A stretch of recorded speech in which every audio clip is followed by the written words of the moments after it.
Today in SPG1 Tactical, we stop some tanks. Well, at least we learned how to make a DIY tank trap shooting barricade.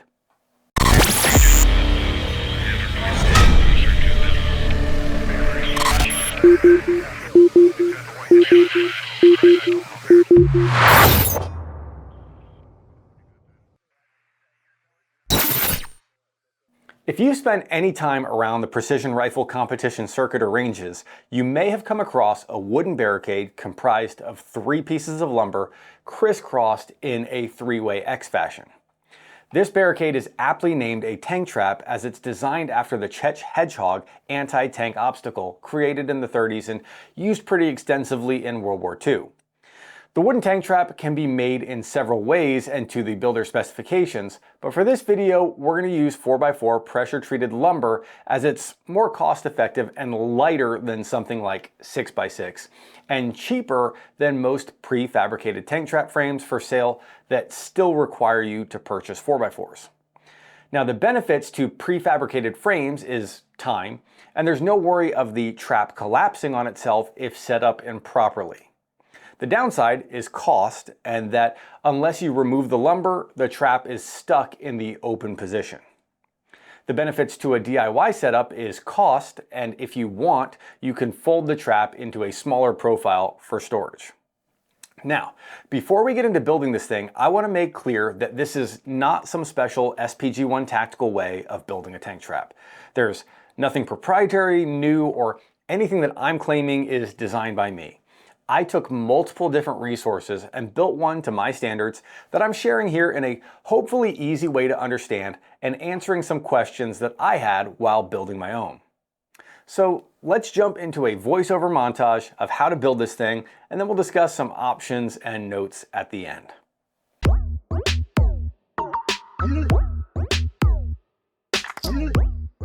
First, you're going to have to head to your local hardware store and select 3 pieces of lumber. Again, for our build, we're going with 6-foot 4x4s.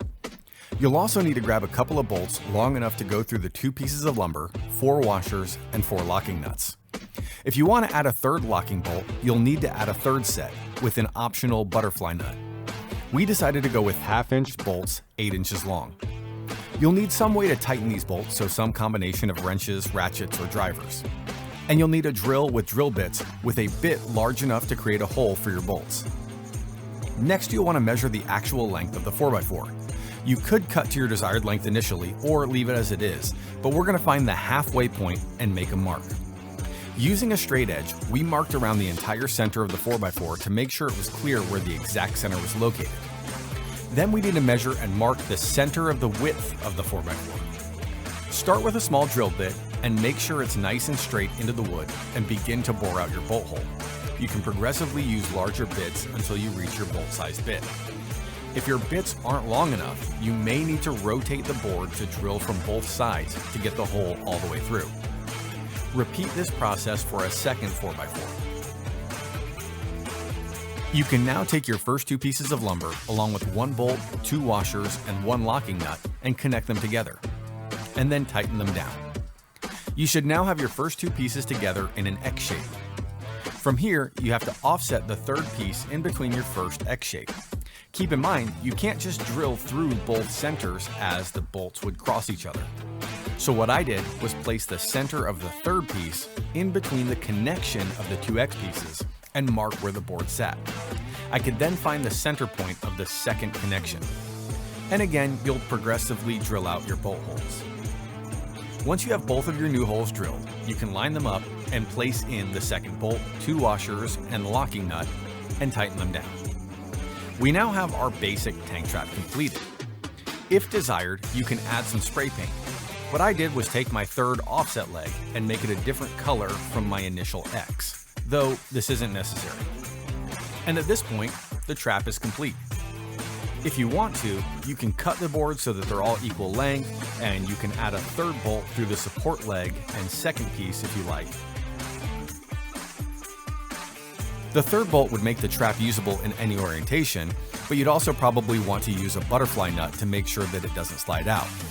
A 3rd bolt also makes it semi-permanent, as the 3rd bolt locks it into position, so anytime you wanted to possibly fold it up, you would need to take that bolt out. If you don't use a third bolt, you do need to be aware of how you set up the trap. No matter which way you face the trap, the third leg should be between the left or right side of the X.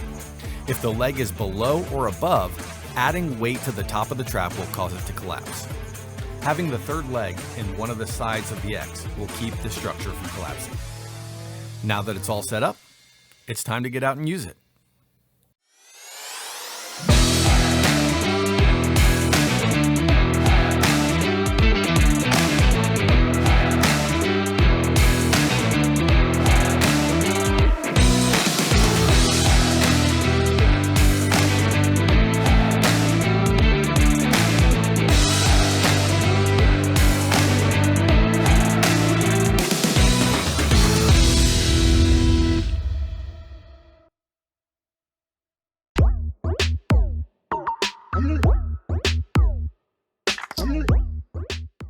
And there you have it, how to build a DIY tank trap for your firearms practice or range use.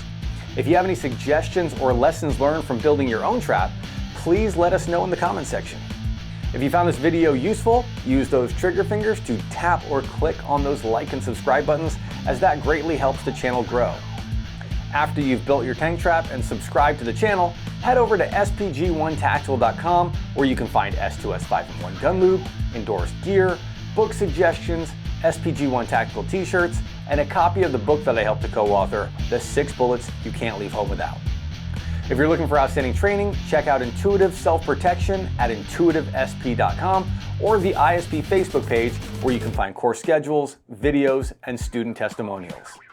And until next time, be sure to stay safe, stay smart, and stay tactical, my friends.